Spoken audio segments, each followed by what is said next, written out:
What is up, Rad Potential YouTube, and welcome to another radformational video about rotary engines and the appurtenances attached therein.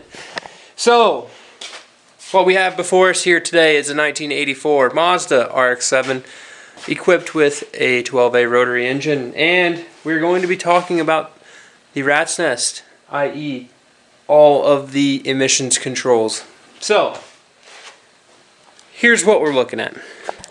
On this 12A, you have a Nicky carburetor. This is called the Beehive oil cooler over here. And this is the rat's nest. So, in the rat's nest, basically what all of this is doing is rerouting vacuum into air to pretty much like control functions on the carburetor. So, for example, air conditioner kicks on.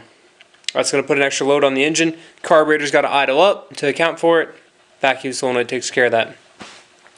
Say the exhaust is emitting horrible fumes, and in order to reduce the fumes, they want to recirculate the exhaust back through the intake.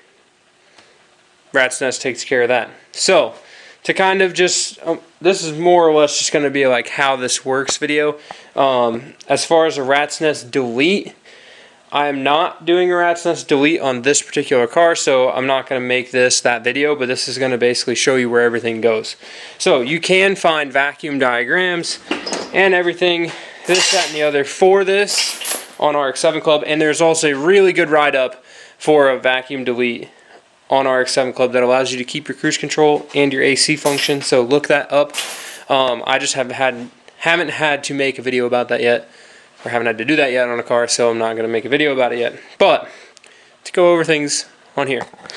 So, each one of your vacuum solenoids has a color, okay, a sticker on it. And if you're one of the lucky people that have had one of these fail, break, go missing, get lost by the Yeti, you never know, you might have two of the same color. So the order is important.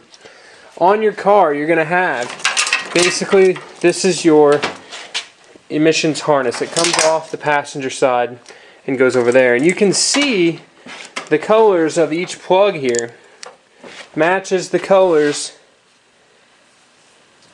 of vacuum solenoids, the little stickers on there.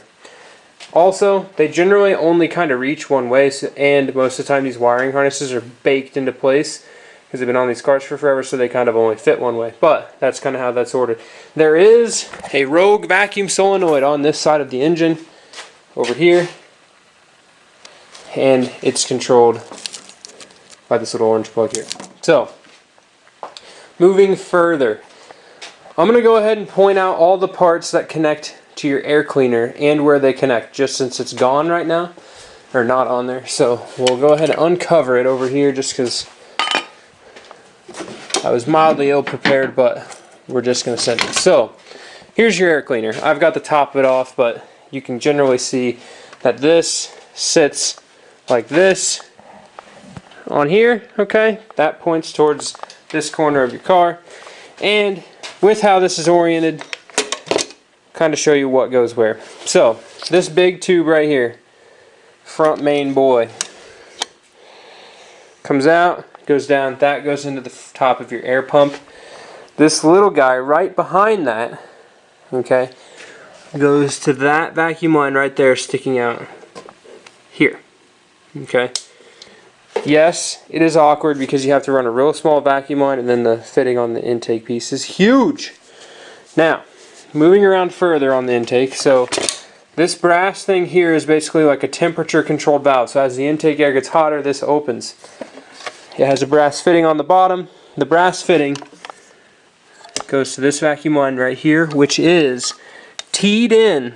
Okay, that vacuum line is teed in to this little breather, like crankcase vent solenoid right here. So this little solenoid goes down, there's a T on that T. This line comes off, that connects to the brass fitting there. Now, if you look way down in there, there's like a choke control valve sort of thing way down the bottom. That's what this big thick guy is connected to here. This one connects to this blue thick guy right here. So it's way down in there. It's kind of like an intake valve. I can show you on the intake because I'm going to further this video with taking the carburetor off and the vacuum stuff, obviously you can see it, but starting here. On the other side, so we've moved to the passenger side of the carburetor. This wonderful gray box here connects to this big tube that goes down to the BAC, which if we can get enough light, you can see that big stovepipe looking guy connects to the gray piece. This other smaller unit here connects to the large fitting right here. So this is just another sort of, it's like an intake recirculation setup. I mean, this tube goes there like that, and this tube goes into the top, so it recirculates in air from the lower intake and pulls it from up there, I guess. So things to note. Now, while we're sitting right here, this piece goes to a small bung on your exhaust. So if you have a header or anything like that and doesn't have a provision for that, that goes away. If you have a brake booster hooked up, this nice fitting here that connects to the lower intake manifold is for your brake booster. This big fitting right here also goes to the exhaust by the catalytic converter. And this one goes to this. So this piece here and that one there and that one there, or this one and this one, go to the exhaust. I'll show you those two real quick. So down here on your exhaust, this right here is your brake booster fitting. It gets a hard line on the firewall. These are your two exhaust bungs. Right down here you can see those sticking up. So this has a full factory exhaust on it. And I'm going to retain these when we do the new mid pipe and stuff. So that should be fun to try to keep all that alive, but this exhaust is rusty. So there's those two bits right there.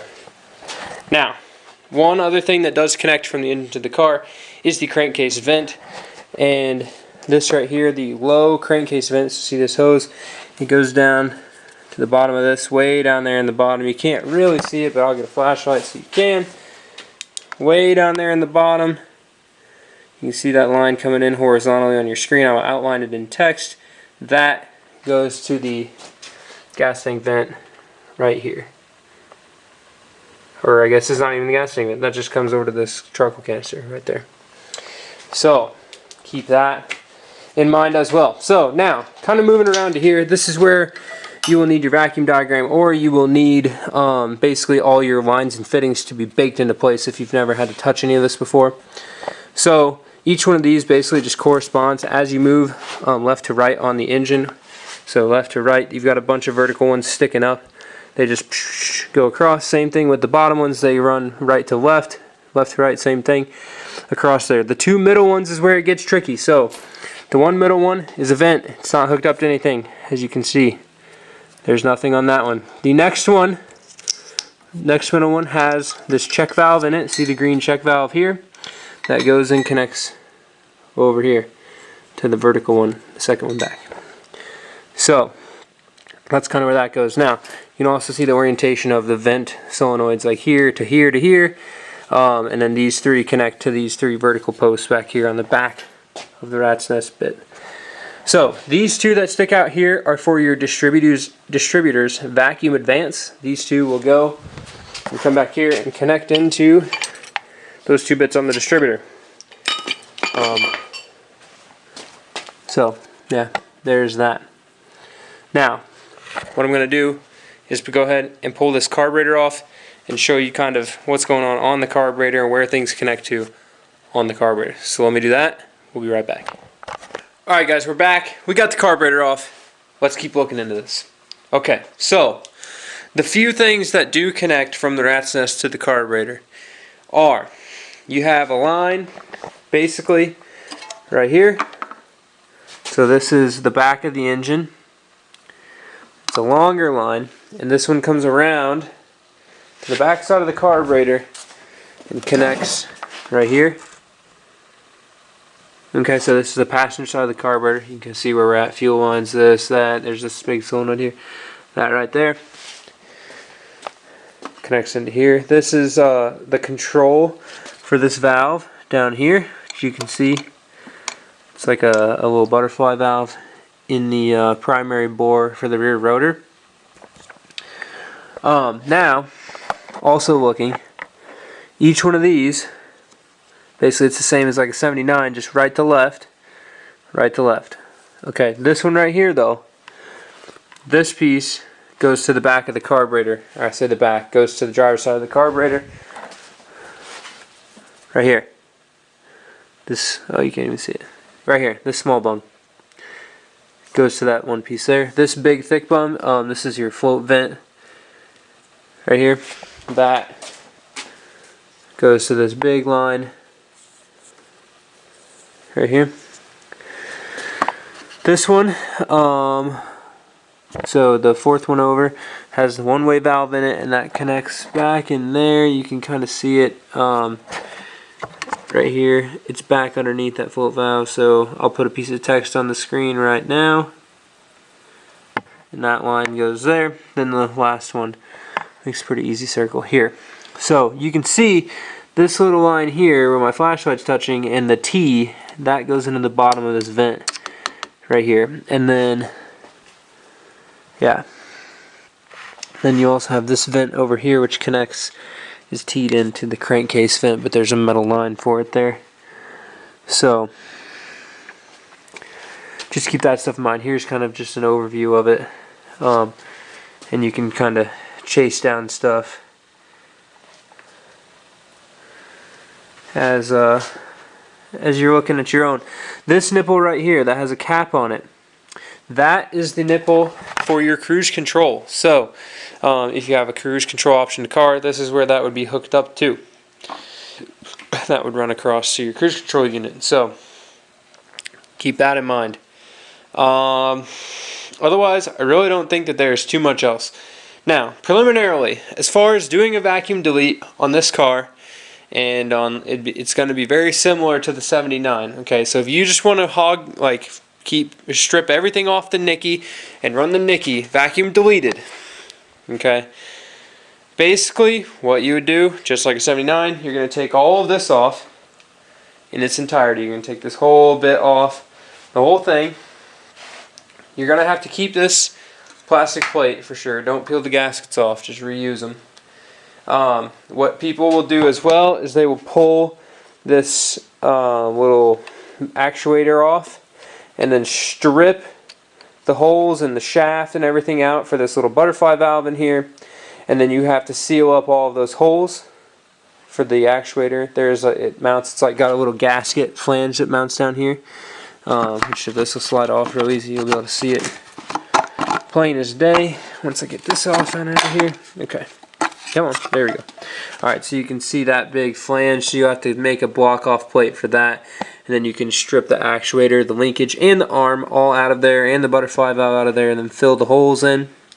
Same thing on this side, this whole BAC, this all can come off. They sell block off plates for that. You block that off. Same thing right here, you block off the exhaust recirculation.